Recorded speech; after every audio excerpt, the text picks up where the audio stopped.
அஸ்ஸலாமு அலைக்கும் வரஹ்மத்துல்லாஹி வபரகாத்துஹு. அன்பார்ந்த அனைத்து உறவுகளுக்கும் இனிய காலை வணக்கம். உங்கள் மீது சாந்தியும் சமாதானமும் உண்டாகட்டும்.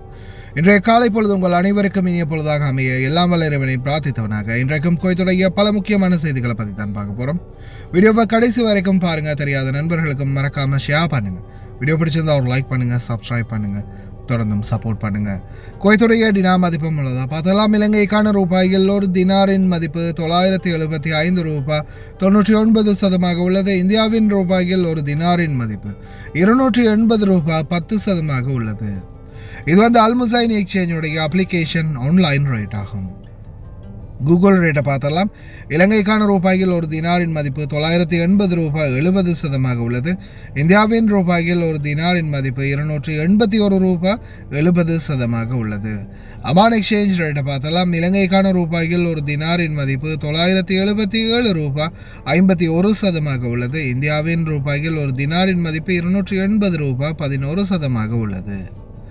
ஜஜில் எக்ஸ்சேஞ்ச் ரேட் பார்த்தலாம். இலங்கைக்கான ரூபாய்கள் ஒரு தினாரின் மதிப்பு 981 ரூபாயாக உள்ளது. 100 தினாருக்கு உட்பட்ட பரிவர்த்தனைகளுக்கு 983 ரூபாய் 3% உள்ளது. இந்தியாவினுடைய ரூபாயில் ஒரு தினாரின் மதிப்பு 280 ரூபாய் 14% உள்ளது. ஜஜில் எக்ஸ்சேஞ்ச் பற்றிய மேலதிக தகவல்களை தெரிந்து கொள்ள 97 23 54 61 என்ற வாட்ஸ்அப் இலக்கமுடாக தொடர்பு கொள்ளுங்கள். தினந்தோறும் ரேட்டையும் பெற்றுக்கொள்ளுங்கள். இலங்கைக்கான ரூபாய்கள் ஒரு தினாரின் மதிப்பு 978 ரூபாயாக உள்ளது. இந்தியாவின் ரூபாய்கள் ஒரு தினாரின் மதிப்பு 281 ரூபாயாக உள்ளது. இது ARY எக்ஸ்சேஞ்சுடைய அப்ளிகேஷன் ஆன்லைன் ரேட் ஆகும். KBE எக்ஸ்சேஞ்ச் இலங்கைக்கு 980 ரூபாய் வழங்கி இருக்கிறாங்க. இந்தியாவுக்கு 280 ரூபாய் 45% வழங்கியிருக்கிறாங்க. குவைத்துடைய பல எக்ஸ்சேஞ்சுகள்லையுமே அக்கௌண்ட் நம்பரை மறைச்சிடுறாங்க. இதை பற்றியும் உங்களுக்கு தொடர்ந்துமே தெரிவித்தாவது. நீங்கள் ஏதாவது ஒரு புதிய எக்ஸ்சேஞ்சுக்கு பழைய பற்றுச்சீட்டோட போகிறீங்களா தான் நிச்சயமாக அதில் அக்கௌண்ட் நம்பர் இருக்கா அப்படின்றத செக் பண்ணிக்கோங்க. அப்படி இல்லாத பட்சத்தில் எழுதிட்டு போனாலும் பிழை இல்லாத அக்கௌண்ட் நம்பர் எழுதிட்டு போங்க. ஏதாவது ஒரு நம்பர் பிழைத்தாலும் கூட உங்களுடைய பணம் நாட்டுக்கு போய் சேராது. அந்த பணத்தை திரும்ப பெறணுமா இருந்தாலும் ரொம்ப நாட்களாகும். மறுபடியும் கட்டணம் செலுத்த வரும். அதே போல் எக்ஸ்சேஞ்சுகளில் பணம் அனுப்பி முடித்ததும் மறக்காமல் பற்றுச்சீட்டை செக் பண்ணி பாருங்கள் எல்லா டீட்டெயில்ஸும் சரியாக இருக்குதான்னு. ஏன்னா நீங்கள் சரியான டீட்டெயில்ஸ் கொடுத்தாலும் கூட சில நேரங்களில் எக்ஸ்சேஞ்சில் வேலை பார்க்குறவங்க பிளவுறதுக்கும் வாய்ப்பு இருக்குது. அதனால் மறக்காமல் பற்றுச்சீட்டை வெளியேறதுக்கு முன்னாடி செக் பண்ணி பார்த்துக்கோங்க. யுனைடெட் கல்ஃப் எக்ஸ்சேஞ்ச் கார்பரேஷன் இந்தியாவுக்கு பணம் அனுப்ப 750 ஃபில்ஸும் இலங்கை பணம் அனுப்ப ஒரு தினாரும் கட்டணமாக அறுவிடுறாங்க. அல்சாமில் எக்ஸ்சேஞ்ச் கார்பரேஷன் ஒரு தினார் மட்டுமே கட்டணமாக அறுவிடுறாங்க. UJ எக்ஸ்சேஞ்ச் கார்பரேஷன் ஒரு தினார் மட்டுமே கட்டணமாக அறுவிடுறாங்க. Kuwait Asian international exchange 750 fils மற்றும் ஒரு தினார் போன்ற கட்டணங்களும் மறப்படுறாங்க. குவைட்ல அல்நாதா, ARY, அமான் எக்ஸ்சேஞ்ச், UJ, அல்சாமில், Ansari exchange, Lulu exchange, Joyalukkas, KBE, UAE, Oman exchange, Bahrain exchange, BEC, world street exchange, ஜஜில் exchange, Malik exchange international exchange, Al Shafa exchange, சுலைமானி அல் முகாசிம் எக்ஸ்சேஞ்ச், இது போன்ற இன்னும் பல எக்ஸ்சேஞ்சுகள் இருக்குது. ஒவ்வொரு எக்ஸ்சேஞ்சுகள்லையும் ஒவ்வொரு விதமான கட்டணங்கள் இருக்குது. அதுலேயும் குறிப்பாக ARY எக்ஸ்சேஞ்சை பொறுத்தவரையில் 900 ஃபீல்ஸ் மட்டுமே தான் கட்டணம் அறுவிடுறாங்க. அதே போல் ஜஜில் எக்ஸ்சேஞ்ச், மலிக் எக்ஸ்சேஞ்ச், அல்சாமில், UJ, அல் ஷஃபா இன்டர்நேஷ்னல் எக்ஸ்சேஞ்ச், இது போன்ற எக்ஸ்சேஞ்சுகளில் ஒரு தினார் மட்டுமே தான் கட்டணமாக அறுவிடுறாங்க. அதே போல் சுலைமானி அல் முகாசிம் எக்ஸ்சேஞ்ச் ஜஹராவில் ARY எக்ஸ்சேஞ்சுக்கு பக்கத்தில் இருக்கக்கூடிய இந்த எக்ஸ்சேஞ்சில் பார்த்தீங்கன்னா வெறும் 750 ஃபீல்ஸ் மட்டுமே தான் கட்டணமாக அறுவிடுறாங்க. ரேட்டும் ஓரளவுக்கு நல்ல பெஸ்ட்டான ரேட் தான் வழங்குறாங்க. முடிந்த வரைக்கும் நீங்களும் உங்களுடைய கஷ்டப்பட்டு சம்பாதிக்கக்கூடிய பணத்தை நல்ல எக்ஸ்சேஞ்சுகள் மூலம் அனுப்புங்க. எந்த எக்ஸ்சேஞ்சில் அதிகமான ரேட் கொடுக்குறாங்க அப்படின்னு தெரிந்தாலும் மறக்காமல் கமெண்டில் மென்ஷன் பண்ணுங்கள். குவைத்துடைய தங்க விலையை பார்த்தலாம். ஒரு கிராம் 18 கேரட் தங்கத்தின் விலை 25 தினார் 289 ஃபீல்ஸ். ஒரு கிராம் 21 கேரட் தங்கத்தின் விலை 29 தினார் 503 ஃபீல்ஸ். ஒரு கிராம் 22 கேரட் தங்கத்தின் விலை 30 தினார் 919 ஃபீல்ஸ். ஒரு கிராம் 24 கேரட் தூய தங்கத்தின் விலை 33 தினார் 718 ஃபீல்ஸ். குவைத்துடைய தங்க விலையும் பார்த்தீங்கன்னா படிப்படியாகவே அதிகரிச்சே வருது. இந்த நாட்களில் தங்கம் வாங்க நினைக்கிறவங்க தாராளமாக வாங்கிக்கோங்க. ஏன்னா எதிர்வரும் நாட்களில் இன்னும் அதிகரிக்கிறதுக்கான வாய்ப்பு இருக்குது. ஈரானுடைய தாக்குதலில் இஸ்ரேலிய இராணுவத்தின் அரபி ஊடக பேச்சாளர் கொல்லப்பட்டிருக்கின்றார். அதே போல மொசாட் தலைமையகம் தாக்கப்பட்டுள்ளது. இனிமேல் பேச்சுவார்த்தைக்கு இடமே இல்லை. ஈரான் நகர்ந்தால் நாங்களும் யுத்தத்தை நோக்கி நகர்வோம், ட்ரம்பின் எச்சரிக்கை. குவைத்துடைய சைரன் சலாம் இன்று ஒலிக்கப்படுமா? உடனடியாக விமான சேவைகள் விரும்பியவர்கள் உடனடியாக நாடு திரும்ப வாய்ப்பு. இதோ ஈரான் இஸ்ரேலின் பிரச்சனையால் குவைத்துடைய எண்ணெய் வியாபாரம் அதிகரிக்கும். குவைத்தினுடைய காலநிலையில் மிகப்பெரிய மாற்றம். இதோ தயவு செய்து வாகன ஓட்டுநர்கள் கவனம், மிக முக்கிய எச்சரிக்கை. அன்பார்ந்த உறவுகளே, நான் உங்கள் சர்ஃபான் BA Plug. இன்று நான் வந்திருப்பது லயன் எக்ஸ்பிரஸ் கார்கோவோடு இணைந்து முதலாவது பரிசாக 200 தினார், இரண்டாவது பரிசாக 150 தினார், மூன்றாவது பரிசாக 100 தினார் மற்றும் 10 பேருக்கு ஆறுதல் பரிசு சர்ப்ரைஸ். நீங்க செய்ய வேண்டியதெல்லாம் ஒன்றே ஒன்றுதான். லயன் எக்ஸ்பிரஸ் கார்கோவுடாக ஒரு கார்கோ நீங்க நாட்டுக்கு போடணும். அதே போல இந்த பரிசை வெல்றதுக்கான பாஸ்வேர்ட் என்னுடைய யூடியூப் சேனல் 3லையுமே அட்டாச் பண்ணியிருக்கிறேன். இதில் வரக்கூடிய லோகோவை பாருங்கள், இந்த தம்ப்நெயில் தான் போட்டிருக்கோம். மறக்காமல் என்னுடைய வீடியோவை பாருங்கள். வீடியோவில் ஒரு இடத்துல பாஸ்வேர்டை குறிப்பிட்டிருப்பேன், அதை நீங்கள் சொல்லி கார்கோ போடுங்க. லயன் எக்ஸ்பிரஸ் கார்கோவுடாக பணப்பரிசை அல்லுங்க. இன்ஷா அல்லாஹ் நாளைய மறுதினம், அதாவது வெள்ளிக்கிழமை மாலை 4 மணிக்கு பிறகு வெற்றியாளர்கள் யார் என்பது அறிவிக்கப்படும். கடைசி நாள் நாளை மற்றும் நாளை மதியம், நாளை மறுநாள் மதியம். அதன் பிறகு வெற்றியாளர்கள் யார் என்பது வெள்ளிக்கிழமை 4 மணிக்கு அறிவிக்கப்படும்.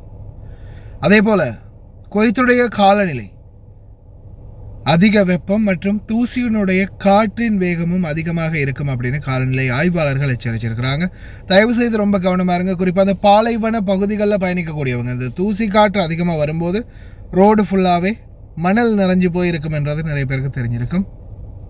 ரொம்ப கவனமாக போங்க. அதே மாதிரி வண்டிகளில் தொடர்ந்துமே தண்ணீர் அதிகமாக வச்சுக்கோங்க. ஏன்னா சில நேரங்களில் இந்த மாதிரி பாலைவன பகுதிகளில் வண்டி நின்றுச்சுன்னா தண்ணீர் தேவை. அதே மாதிரி கோவாவில் நடந்த மிக துயர சம்பவம், இந்தியாவுக்கு என்ன நடந்துச்சுன்னே தெரியல. தொடர்ந்து உயிர் பலிகள் அதிகமாகிட்டே இருக்குது. நூற்றுக்கணக்கான சுற்றுலா பயணிகளை ஏற்றி சென்ற ஒரு படகு ஒன்று திடீரென மூழ்கி உள்ளது. இதில் 23 பேருடைய சடலங்கள் மீட்டெடுக்கப்பட்டுள்ளது. 40 பேர் காப்பாற்றப்பட்டிருக்கிறாங்க. 64 பேர் காணாமல் போயுள்ளதாக தகவல் வெளியாகி உள்ளது. இறந்தவர்களுக்கு ஆழ்ந்த இரங்கல்கள். அதே மாதிரி குவைத்துடைய அபாய ஒலி சைரன் அலார்ம் ஒலிக்கப்படுமா?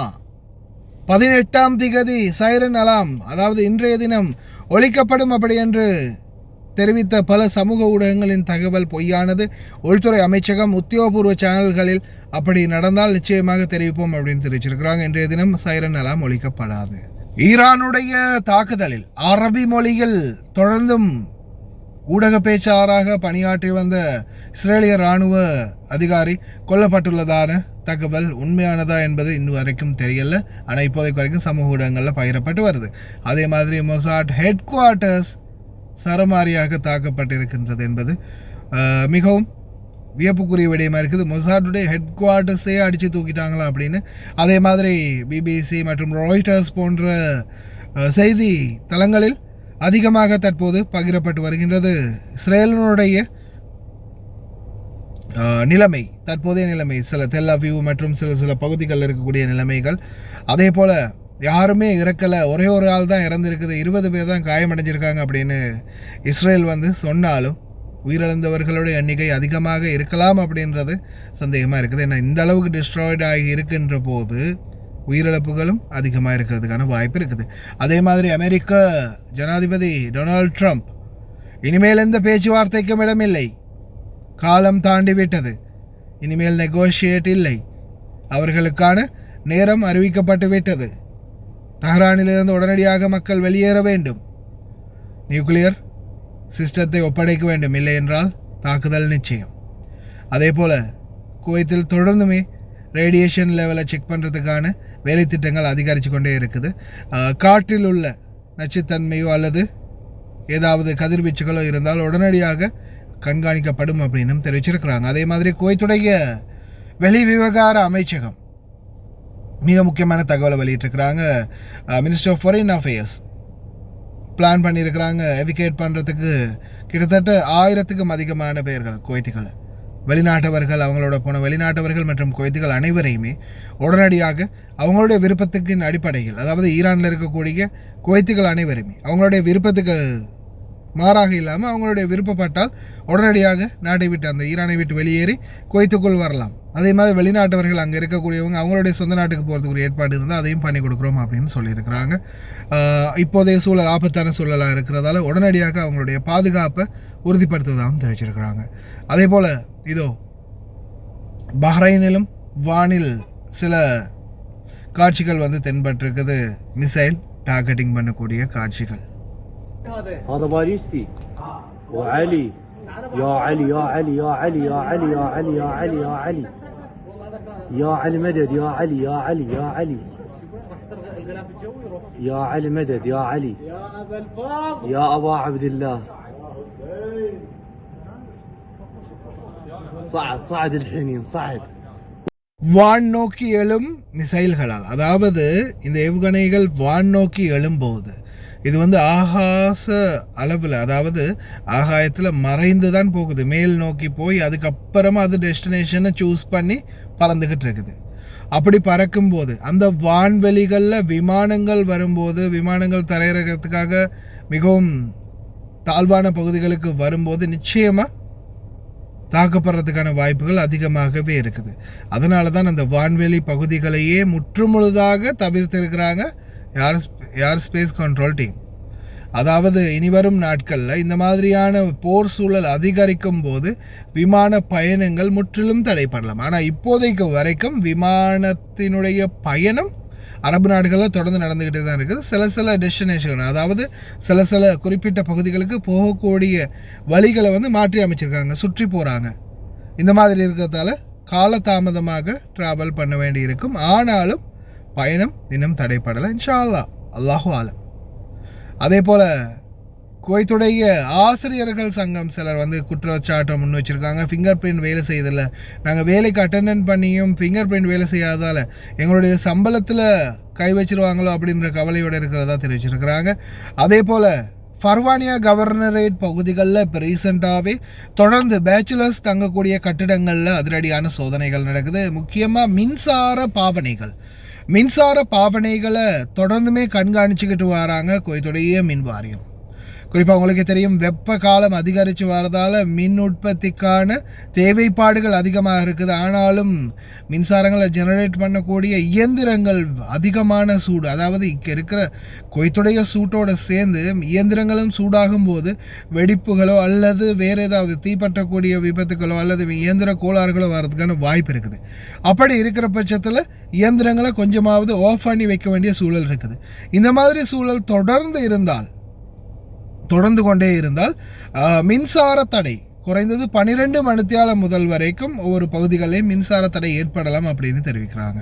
குறிப்பாக பண்ணை பகுதிகள், வியாபார பகுதிகள், இண்டஸ்ட்ரியல் பகுதிகள் எல்லாம் இது மிகப்பெரிய பாதிப்பை ஏற்படுத்தும் அப்படின்னு தெரிவிச்சிருக்காங்க. அதோடு சேர்த்து இந்த கூடாரங்களில் தகரக்கொட்டாய்கள் இருக்கக்கூடிய ஓட்டுநர்கள், பணிப்பெண்கள், அவங்களுடைய நிலைமையும் மிகவும் கவலையாக மாறிவிடும். இன்ஷா அல்லாஹ் முடிந்த வரைக்கும் மின்சாரத்தை சிக்கனமாக நீங்களும் பாவிக்க பாருங்கள். அதே மாதிரி இதோ வீடுகள் மற்றும் வாகனங்களில் திருடிய 2 நபர்கள் அதிரடியாக கைது செய்யப்பட்டிருக்கின்றாங்க.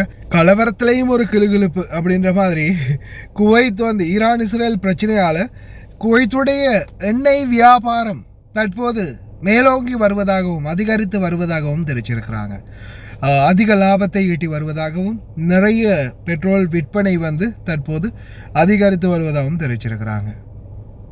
பல நாடுகளில் பிரச்சனைகள் அதிகரிக்கும் போது சில நாடுகளுடைய வர்த்தகங்கள் மட்டுமே உயர்ந்து நிற்கும். அதில் குவைத்தும் முதலிடத்தில் இருக்கிறதாக தெரிவிச்சிருக்கிறாங்க.